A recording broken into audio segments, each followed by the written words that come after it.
Полицијата ќе го чешла работењето на лотарија на Македонија. По информацијата дека лотарија од 2017 година незаконски давала лиценци за приредување онлайн игри на среќа, иако не смеела да го прави тоа бидејќи била истечена лиценцата, МВР оформи предмет. Од Министерството за Алфа информираат дека започнале постапка за проверка на изнесените информации за незаконското работење на лотарија.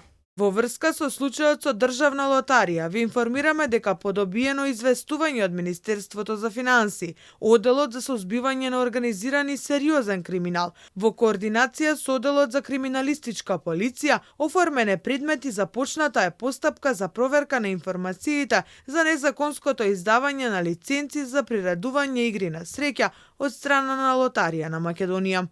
Работењето на лотарија е ставено под лупа откако по барање на Министерството за финансии владата одзеде лиценци на две фирми за приредување игри на среќа. За едната се знае дека е Арена Гейминг Дуел Струмица, а за другата дека е од Скопје. Лиценците им се одземени за незаконско работење и неподмирување на законските давачки. Арена Гейминг по барање на Министерството за финансии добила лиценца за работа од владата на 5 јули 2022 година за период од 6 години. Според јавно достапните податоци на Министерството за финансии, станува збор за автомат клуб лоциран во Кавадарци, односно за поставување 31 автомати за игри на среќа и еден електронски рулет, а лиценцата ја подпишува поранешниот прв вице-премиер Артан Груби.